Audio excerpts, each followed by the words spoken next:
Bienvenue à vous sur la chaîne La Sentinelle de Prière. Très content d'être avec vous en ce début de semaine pour vivre ensemble ces temps de louange, d'adoration et d'écoute du message de la parole de Dieu. Ce soir, c'est Lydie de l'église de Sochaux qui va nous introduire dans ce temps de louange, nous conduire dans un temps d'adoration. Je crois que nous sommes à nouveau invités à élever notre voix, à pas simplement chanter, mais à simplement dire à Dieu toute notre reconnaissance au travers de ces chants, lui dire combien on l'aime, lui dire combien il est merveilleux, précieux, glorieux. Je crois qu'il y a autant de qualificatifs que nous pouvons dire à notre Seigneur combien il est bon. À vous de peut-être même de partager sur le chat des qualificatifs de qui est Jésus pour vous, de qui est Dieu pour vous et de qui est le Saint-Esprit pour vous. Ensuite, nous prendrons un temps de prière et d'intercession où nous allons intercéder pour différents sujets de prière qui seront projetés à l'écran. Nous allons prendre des temps où nous allons chercher la face de Dieu ensemble. Prendre le temps de réclamer à Dieu toute sa grâce et son intervention dans nos vies. Ensuite, nous laisserons toute la place au pasteur Maurice Poncet qui va poursuivre ce soir le deuxième volet sur la thématique « La vie de l'esprit ». Je vous laisse en compagnie de Lydie pour ce temps de louange et je vous donne rendez-vous tout de suite après. Voilà, bonjour à toutes et tous. Je suis heureuse et ravie d'être parmi vous encore une fois pour une vidéo, encore des moments de louange et d'adoration. Je sais que pour certains, c'est compliqué de ne pas pouvoir se rassembler. Moi, la première, c'est pas toujours évident, mais une chose est sûre, frères et sœurs, c'est que le Seigneur est à nos côtés. Il connaît nos épreuves, il connaît la situation mieux que personne. Il a déjà la solution, il connaît tout par avance. Il sait, il voit, il nous voit et je veux encore... aujourd'hui qu'il nous voit le louer, l'adorer, le remercier, lui être reconnaissant pour tout ce qu'il fait pour nous, pour qui il est pour nous, pour qui il représente. Et je veux vraiment vous encourager tout à chacun à vraiment tourner les yeux vers le Seigneur, tourner les regards vers lui et soyez vraiment encouragés à travers ces chants qui vont à tous nous faire du bien, je l'espère. En tout cas, je prie pour ça et voilà. D'ailleurs, je vous invite à prier tout de suite pour remettre ces moments entre les mains du Seigneur. Seigneur, c'est vrai, nous te remercions tellement pour qui tu es, pour ta bonté, pour ta bienveillance, pour ta fidélité. Seigneur, merci parce que tu nous accompagnes chaque jour, chaque matin où nous nous levons, tu es à nos côtés. Seigneur, dans nos faiblesses, tu es là, tu nous portes dans tes bras d'amour. Seigneur, je te prie pour que mes frères et sœurs qui regardent cette vidéo encore puissent être encore encouragés, puissent être relevés, puissent être fortifiés par ta main toute puissante, par toi Seigneur, par ton bras puissant, ta main triomphante. Seigneur mon Dieu, je te remercie parce que quand bien même nous avons des difficultés, Seigneur, toi c'est toi qui combats pour nous en tout temps, comme dit ce chant. Seigneur, et je veux vraiment te louer, te remercier, t'adorer, Seigneur, et te dire combien je veux encore persévérer, Seigneur, et voilà, merci parce que tout nous vient de toi. Seigneur, je te remets chaque frère et sœur qui va entendre ces chants, qui va entendre ta parole, Seigneur, qui va lire, plonger tes regards dans ta parole, de vraiment les encourager, les fortifier. Seigneur, merci pour ton amour, merci pour ta fidélité, merci pour ta bonté, ta patience envers nous. Seigneur, que ton nom soit loué, que ton règne vienne, Seigneur. Amen. Amen. Alors, je vous invite sans plus tarder à passer ces moments de louange et d'adoration en chantant ce chant « Dieu de gloire, nous voulons t'adorer ». Amen. Dieu de gloire, je t'adore, ton nom s'élève en majesté de mes rêves, je célèbre ta victoire, ton règne, ton autorité.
béni soit ton nom, là où tu donnes l'abondance et déverses ta bienveillance.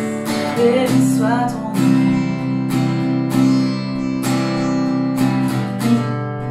Béni soit ton nom, quand ma vie traverse l'indécision, quand je marche dans terrain inconnu. Béni soit ton nom. Tes bienfaits, tes bienfaits font naître en moi des chants de louange. Et même au cœur de la nuit, Seigneur, je redirai, béni soit le nom du Seigneur, béni soit ton nom, béni soit le nom du Seigneur, béni soit ton nom glorieux, et béni soit ton nom. Béni soit ton nom, quand sur moi brille le soleil, quand la nuit semble me sourire. Béni soit ton nom, béni soit ton nom, béni soit ton nom, toi semer le souffle, si m'en coûte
Amen. Je veux simplement terminer ces petits moments par ce chant qui dit Dieu de l'impossible. C'est un chant que j'ai entendu pour la première fois à une rencontre dans un camp de famille. Et ce chant nous dit Dieu peut faire infiniment et au-delà, plus que tout ce que nous demandons ou imaginons. Ses promesses, oui et amen, se réalisent. Sa parole, toujours sûre et certaine, elle s'accomplira. Car il est puissant, c'est le Dieu de l'impossible. Je sais qu'il peut tout accomplir. Amen. Et je pense qu'en ces moments un petit peu de trouble pour certains ou d'autres qui sont vraiment fortifiés, et amen, alléluia pour ça, et ben, on peut toutes et tous chanter ce chant qui nous dit Dieu de l'impossible, Dieu peut faire infiniment et au-delà. Et vraiment, en tout cas, moi, c'est un chant qui me tient à cœur parce que voilà, ça nous montre la bonté, la puissance de Dieu, l'infiniment bon, l'infiniment grand de Dieu. Et voilà, je veux vraiment vous encourager à travers ce chant. Voilà, simplement.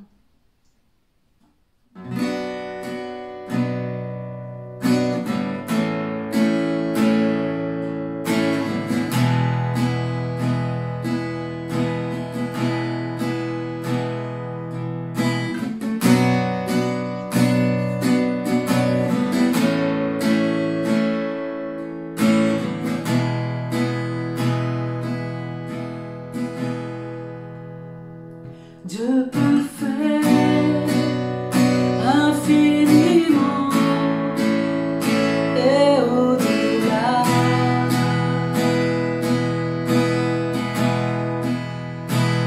Plus que tout ce que nous demandons, ou imaginons.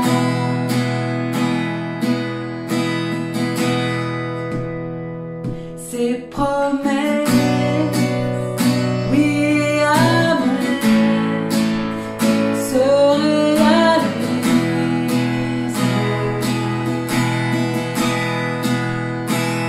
sa parole, toujours sûre et certaine, s'accomplira.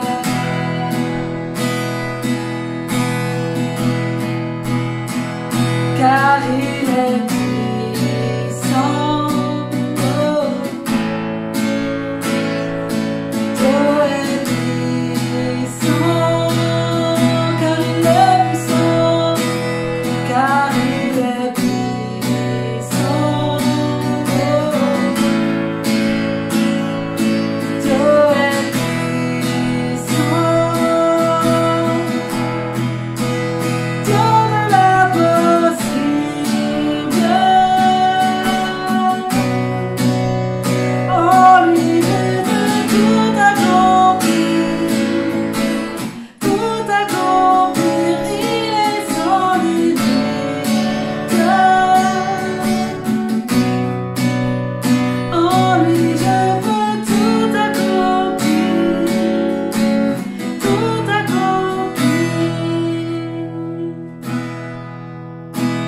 Dieu est grand, majestueux, il règne en roi.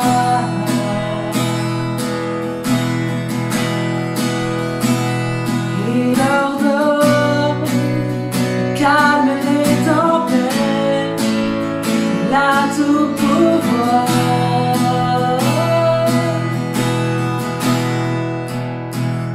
Par sa force incomparable, il nous soutient.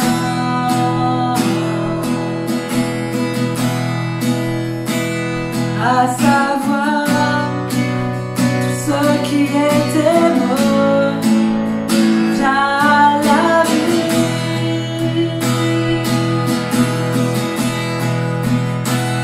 Car il est puissant.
Amen.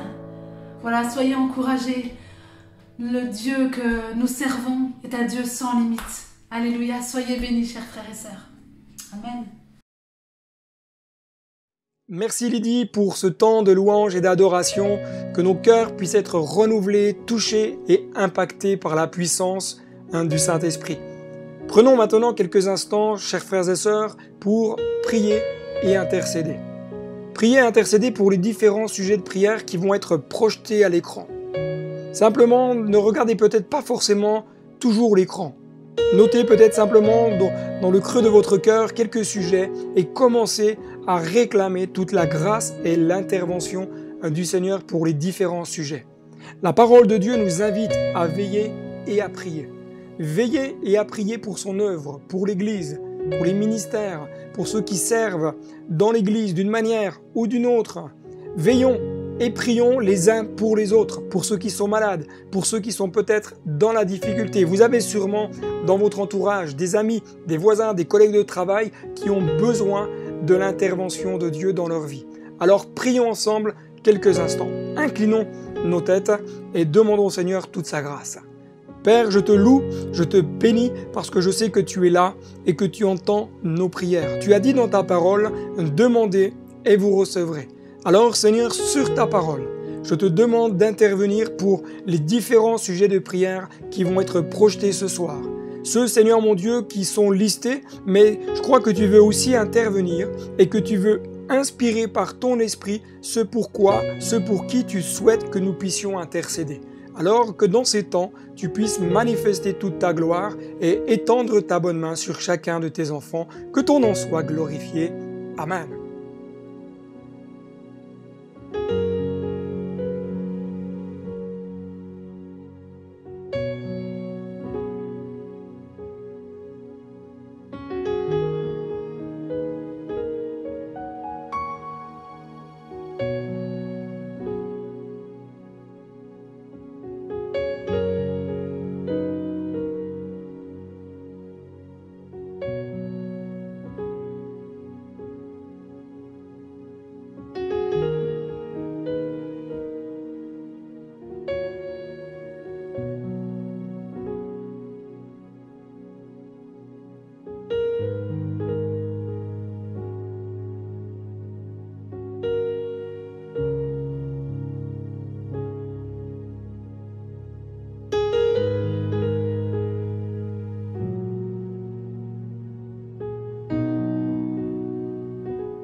Bonjour à chacune, à chacun. C'est encore un plaisir de se retrouver autour de la bonne parole du Seigneur.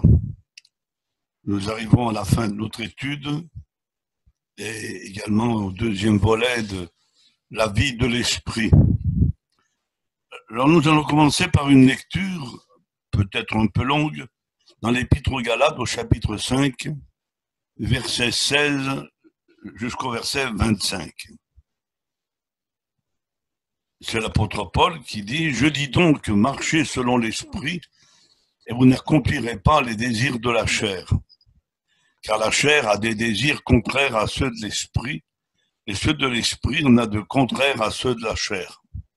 Ils sont opposés entre eux, afin que vous ne fassiez pas ce que vous voudriez.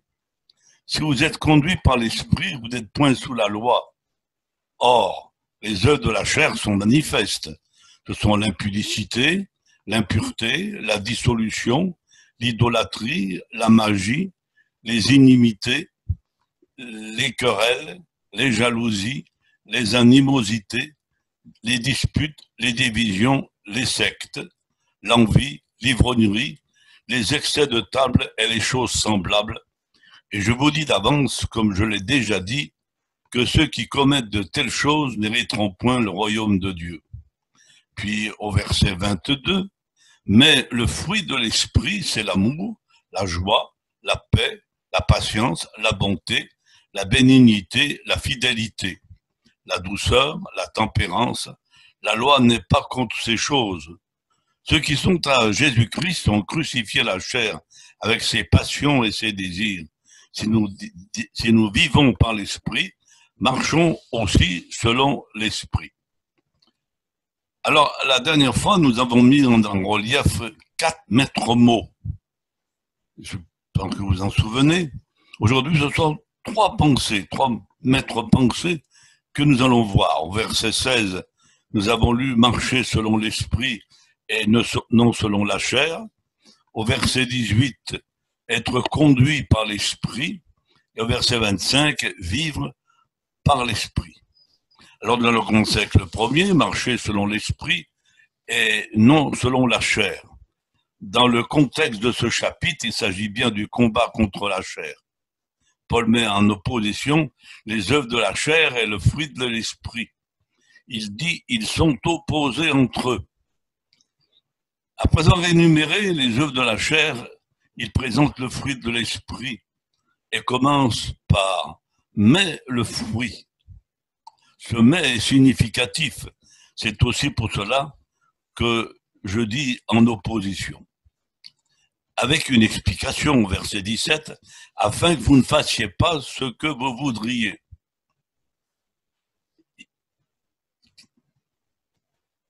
C'est ce que Paul explique en Romains, chapitre 7, verset 14. Il met en relief le combat qui est celui de chacun.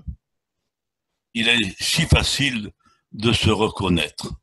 La lecture est un peu longue, mais nous place devant la réalité. Voici ce que Paul écrit. Nous savons en effet que la loi est spirituelle, mais moi je suis charnel, vendu au péché, car je ne sais pas ce que je fais. Je ne fais point ce que je veux et je fais ce que je hais. Or, si je fais ce que je ne veux pas, je reconnais par là que la loi est bonne. Et maintenant, ce n'est plus moi qui le fais, mais c'est le péché qui habite en moi. Ce qui est bon, je le sais, n'habite pas en moi, c'est-à-dire dans ma chair. J'ai la volonté, mais non le pouvoir de faire le bien, car je ne fais pas le bien que je veux, et je fais le mal que je ne veux pas. Et si je fais ce que je ne veux pas, ce n'est plus moi qui le fais, c'est le péché qui habite en moi. Je trouve donc cette loi en moi. Quand je veux faire le bien, le mal est attaché à moi, car je prends plaisir à la loi de Dieu, selon l'homme intérieur.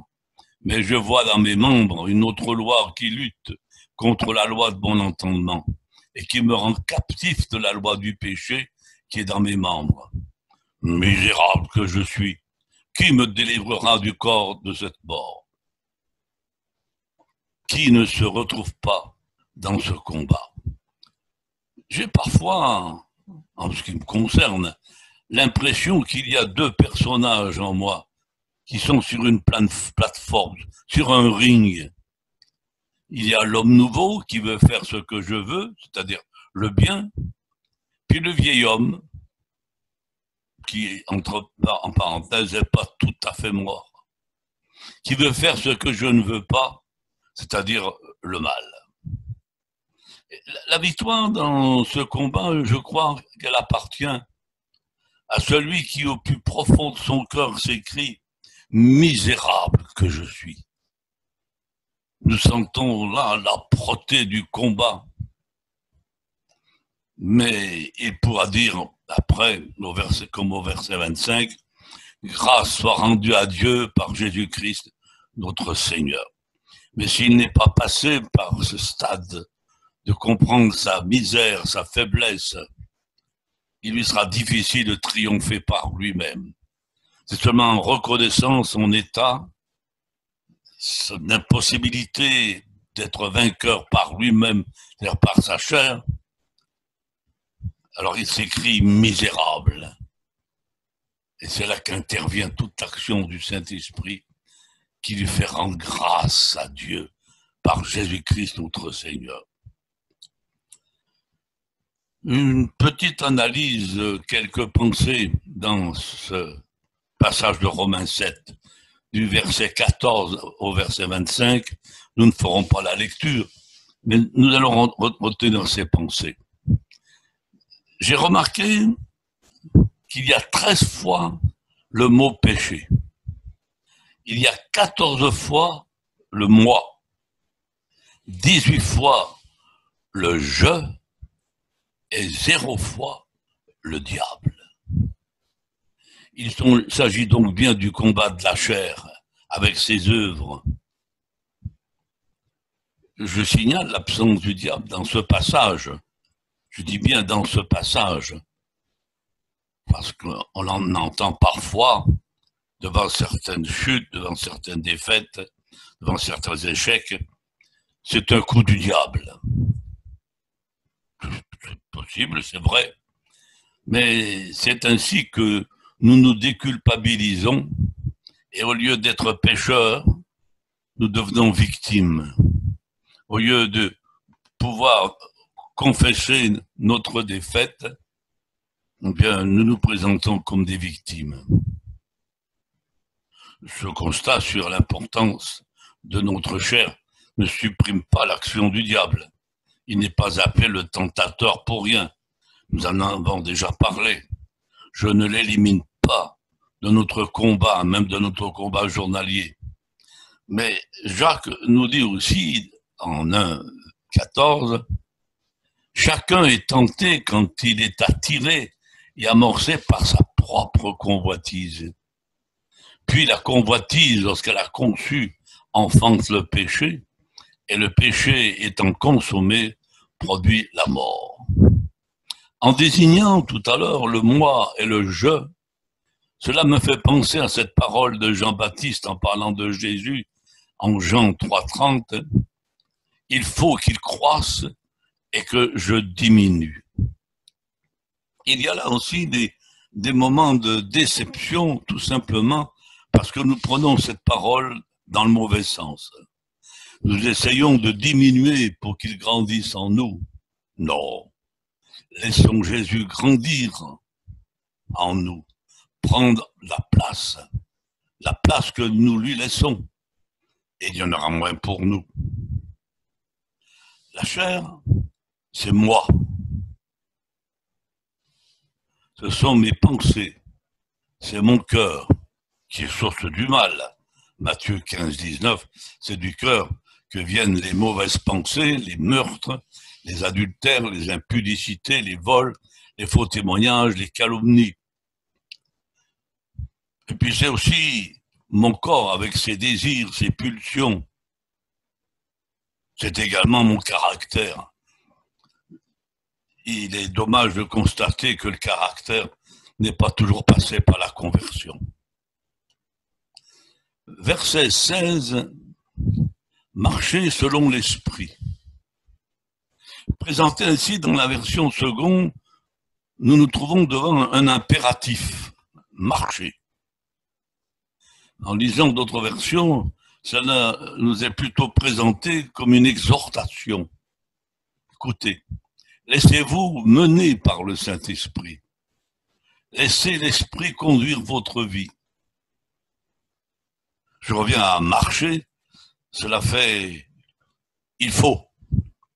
Et cela ressemble à la loi, à ses exigences, au commandement « tu feras, tu ne feras pas ». Le second se présente plutôt comme une invitation, et c'est davantage le langage de la grâce. C'est un choix, une décision personnelle. Et ça nous donne envie de dire oui pour être agréable à Dieu, et non pas par obligation. Bien sûr, ces versions disent la même chose, elles ne s'opposent pas. Mais les secondes, rendent plus accessible la marche de l'esprit. Laissez-vous mener, laissez-vous conduire. C'est un abandon, et c'est faire confiance au Saint-Esprit. C'est quand même plus doux, pour le même résultat, marcher selon l'esprit. Nous allons aborder la deuxième pensée, conduit par l'esprit, au verset 18. Si vous êtes conduit par l'esprit, vous n'êtes point sous la loi. Je ne m'y étendrai pas beaucoup, car nous en avons parlé la dernière fois, disant que Jésus était conduit au désert, et nous avons parlé ensuite de notre conduite, nos déserts. Je n'y reviens pas. Mais ici, nous avons une autre orientation qui nous est présentée. Il est intéressant de nous y arrêter un peu.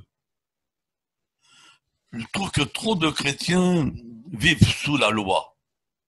Ils se sont fait eux-mêmes une loi, des règles. Il faut, il ne faut pas. Ce qu'ils appliquent à eux-mêmes et parfois l'appliquent aux autres, surtout sur le plan familial.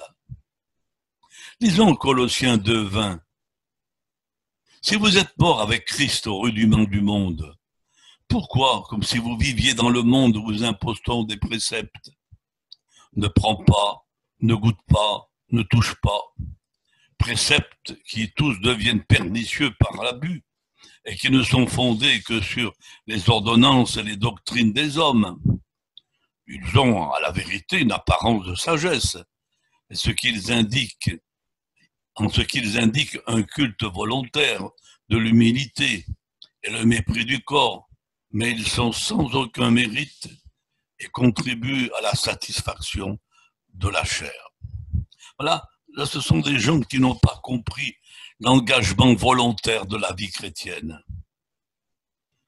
Ne plus vivre comme autrefois, ce n'est pas une obligation, mais c'est notre désir de faire la volonté de Dieu. Rappelons-nous la belle invitation de Jésus en Matthieu 11:28. On la reconnaît bien. Venez à moi, vous tous qui êtes fatigués et chargés, et je vous donnerai du repos. Prenez mon joug sur vous et recevez mes instructions, car je suis doux et humble de cœur, et vous trouverez du repos pour vos âmes, car mon joug est doux et mon fardeau léger. C'est vrai que c'est un beau message d'évangélisation, mais pas seulement. Je crois qu'il s'adresse à chacun. Qui, dans sa vie chrétienne, n'a pas ses fardeaux? Qui ne connaît pas des moments de fatigue?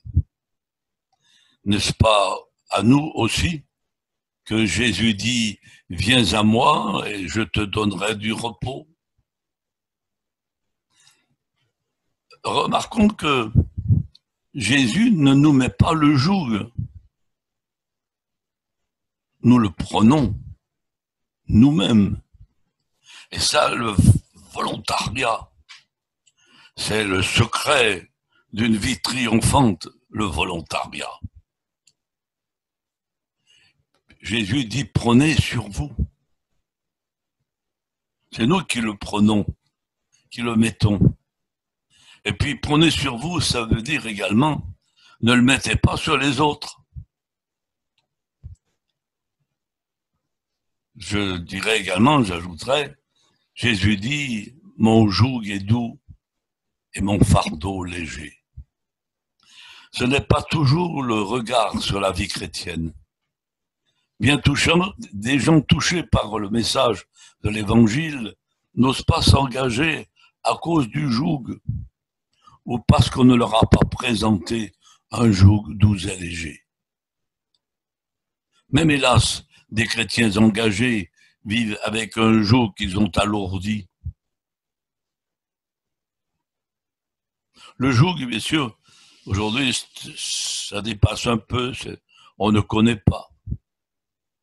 Alors, parlons un petit peu de ce qu'était le joug. Il faut parler à l'imparfait. Le joug était un instrument que l'on mettait sur le cou de deux bêtes de somme pour les unir dans un travail difficile à effectuer. Tirer une charrue, un tombereau ou autre. Et quand Jésus dit « Prenez mon joug », tout d'abord, je voudrais faire remarquer qu'il s'agit du sien, mon joug. On a l'offre de tellement de jougs religieux ou autres. Non, c'est le joug de Jésus qu'il faut prendre, ce joug qui est doux et léger. Et si nous restons sur cette image de ces deux bêtes associées pour le travail, cela veut dire que nous réalisons la meilleure association qui puisse exister, Jésus d'un côté, moi de l'autre. Parlons de l'aspect du joug. Vu de l'extérieur, il n'est pas engageant. Il est taillé d'une manière ou d'une façon assez grossière. C'est ainsi que trop de gens s'arrêtent sur ce qu'ils croient voir de ce qu'ils appellent la religion. Parce qu'il y a une confusion entre le mot religion et l'engagement de la vie chrétienne. Mais ce joug, si je le retourne, si je regarde la partie qui va se poser sur le cou, voire même si j'y passe la main, c'est doux. C'est même très doux. Il n'y a aucune rugosité qui pourrait blesser. Et c'est ce joug-là que Jésus propose. Jésus qui propose ce joug dit encore « Je suis doux et humble de cœur ». Lorsque nous l'appelons Seigneur, c'est qu'il est notre maître. Mais ce n'est pas le maître intransigeant. Il est doux et humble de cœur. Ce n'est pas un appel à la légèreté ni au laisser-aller. C'est une invitation à laisser le Saint-Esprit conduire nos vies et à nous rendre vainqueurs. C'est un appel à bien vivre notre vie chrétienne et surtout à ne pas la subir. La vie chrétienne, ce n'est pas d'une loi, mais comme je l'ai déjà dit, c'est un volontariat dans lequel nous sommes heureux, un engagement volontaire. Verset 18 dit, « Si vous êtes conduits par l'Esprit, vous n'êtes point sous la loi. » Comprenez que c'est cela que je veux mettre en relief. La façon, la manière de vivre notre vie chrétienne. Ça ne veut pas dire que nous n'aurons pas d'épreuves, nous n'aurons pas de combats, nous n'aurons pas de passages difficiles. Les peines font partie du programme quotidien. Jésus dit en Matthieu 6, 34, « Ne vous inquiétez donc pas du lendemain, car le lendemain aura soin de lui-même, à chaque jour suffit sa peine. » Comme j'ai dit, elle est programmée. Vivons-la pleinement, traversons-la, mais n'en ajoutons pas. Nous allons passer au troisième volet, vivre par l'esprit. Nous lisons Galates 5, 25. Si nous vivons par l'esprit, marchons aussi selon l'esprit. Ne cherchons pas une vaine gloire, en nous provoquant les uns les autres, en nous portant envie les uns aux autres. Nous le lisons, ce passage, dans la version Parole de vie. Puisque l'Esprit Saint nous fait vivre, laissons-nous conduire par cet esprit. Ne soyons pas orgueilleux entre nous, pas de dispute entre nous, pas de jalousie. Frères et sœurs chrétiens, l'Esprit Saint vous conduit. Alors si vous voyez quelqu'un en train de commettre une faute, ramenez-le sur le bon chemin, avec douceur.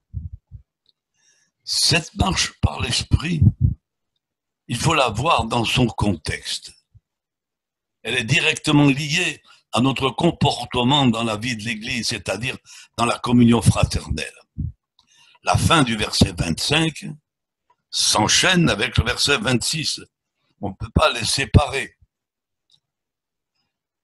Bien sûr, la vie de l'Esprit ne se limite pas à ce que nous allons voir, c'est-à-dire la communion fraternelle, elle est beaucoup plus large, elle s'étend sur beaucoup de choses, mais en reprenant notre lecture, bien, tout est lié et nous n'allons pas les séparer, nous allons les laisser ensemble, donc méditer sur la marche de l'Esprit dans la communion fraternelle, donc dans la vie de l'Église.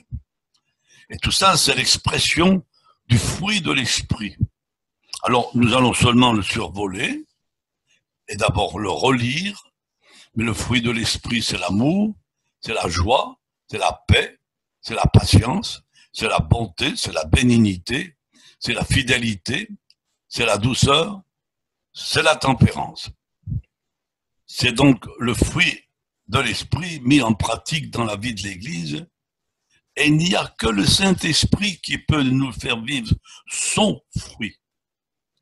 Nous ne nous contentons pas d'en avoir une partie, de dire, bon, je suis patient, mais si à côté tu es coléreux ou méchant pour autre chose, tu n'as pas le fruit de l'Esprit. Il est unique, il est en 9 parties, mais il y a un seul fruit et il faut le posséder entièrement. Alors nous allons commencer avec l'amour. J'ai bien dit que nous l'allons survoler. Autrement, il faudrait une étude chaque fois et encore. L'amour, il nous faudrait du temps pour le développer, ce que nous ne pouvons faire aujourd'hui. Et que chacun finalement lise 1 Corinthiens chapitre 13 et il sera édifié sur ce qu'est l'amour. Et si chacun le vit, quel bonheur. La joie. Puisqu'il s'agit de la communion fraternelle, lisons le psaume 122, verset 1, un psaume de David. Je suis dans la joie quand on me dit allons à la maison de l'Éternel. Je veux faire remarquer que David n'est pas dans la joie lorsqu'il est dans la maison de l'Éternel, mais il est dans la joie avant d'y aller. Je suis dans la joie quand on me dit allons à la maison de l'Éternel. Ce que veut dire qu'il vient avec sa joie. Et c'est ainsi qu'il peut la communiquer aux autres. Il n'attend pas qu'on lui procure de la joie, il vient avec sa joie et il peut ainsi la communiquer. Et puis, n'attendons pas qu'on nous dise d'aller à la maison de l'Éternel. Mais je suis dans la joie quand je me dis je vais à la maison de Dieu. Beaucoup de personnes fragiles en ce moment de confinement sont privées de cette rencontre. C'est mon cas. Vous voyez que je ne suis plus un jeune homme. La maison de Dieu, ce n'est pas le bâtiment dans lequel nous nous rencontrons. Non.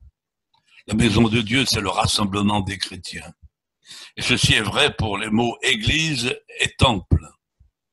Lorsque nous disons je vais à l'église, ça veut dire je vais voir mes frères, je vais voir mes sœurs, je vais me réunir avec eux. Parlons maintenant de la paix. Il y a aussi beaucoup de choses à dire sur la paix. Je me contenterai de mentionner d'être en paix les uns envers les autres, ce qui, au regard des œuvres de la chair, exclut les inimitiés, les querelles, les jalousies, les animosités, les disputes, les divisions. C'est si bon, une église en paix. Je citerai 2 versets qui nous impliquent personnellement. Matthieu 5,9. Heureux ceux qui procurent la paix. 1 Thessaloniciens 5,13. Soyez en paix entre vous. Ça nous concerne, chacun d'entre nous. Nous allons parler de la patience. Romains 15,1 nous dit, nous qui sommes forts, nous devons supporter les faiblesses de ceux qui ne le sont pas et ne pas nous complaire en nous-mêmes.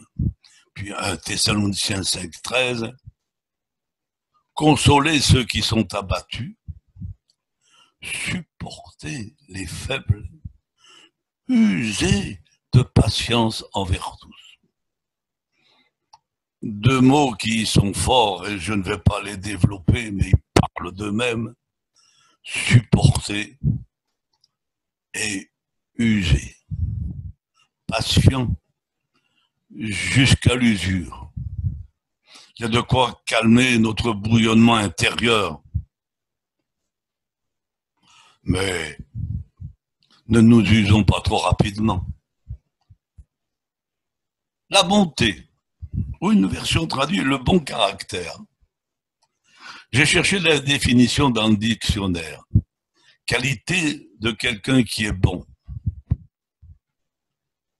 Disposition de quelqu'un à être bienveillant, compatissant.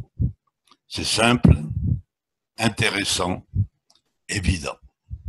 Si je ne suis pas bon en moi-même, si j'ai un caractère irritable, et comme je le dis tout à l'heure, si mon caractère n'est pas passé par la conversion sans devenir parfait, comment pourrais-je avoir de la bonté pour les autres? Nous passons à la bénignité. D'autres versions traduisent par bienveillance, amabilité. Ces 2 versions nous éclairent, ce sont des synonymes. Nous en avons besoin pour vivre ensemble. Être bénin, c'est savoir tempérer, apaiser les choses, les événements, voire les discussions, les conversations, qui parfois sont animés, contrairement à ceux qui ont tendance à amplifier. Que Dieu nous donne de savoir manifester cette bienveillance, cette amabilité, cette bénignité. La fidélité, je dirais, restons fidèles à nos relations de l'Église. Je vais généraliser, c'est quelqu'un sur qui l'on peut compter, un fidèle. Quelqu'un de sûr. Quelqu'un qui est présent lorsqu'on a besoin de lui. La douceur. Plusieurs versions ne le mentionnent pas, c'est étonnant. Ça fait partie aussi de notre caractère. Et pour maintenir une bonne ambiance lors de nos rassemblements, nous avons besoin de ce contact chaleureux, cette douceur, cette approche. La tempérance ou, plus justement, la maîtrise de soi. C'est cette deuxième pensée que nous retiendrons. Elle est le remède à nos débordements, à nos emballements, à nos réactions, voire à nos paroles. Ne nous arrive-t-il pas parfois, lorsque nous nous retrouvons seuls, de regretter certaines paroles que nous avons prononcées, nous avons dites, dans une conversation, dans un attroupement? Avoir de la maîtrise de soi, c'est-à-dire de la retenue, c'est bénéfique pour tout le monde. Écoutons le psaume 39, verset 2. Je mettrai un frein à ma bouche.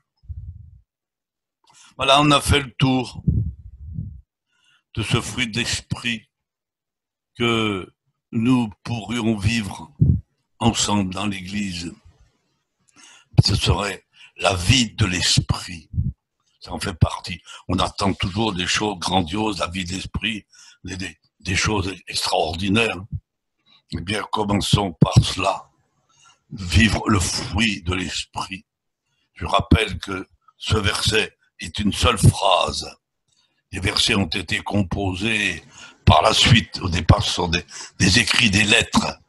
C'est une seule phrase qui a été séparée par les versets, mais qui forme une seule demande. Si je les ai unis, c'est pas par un caprice, c'est parce que c'est le texte qui est ainsi. En restant dans le contexte de notre lecture, c'est vivre en harmonie dans la communion fraternelle.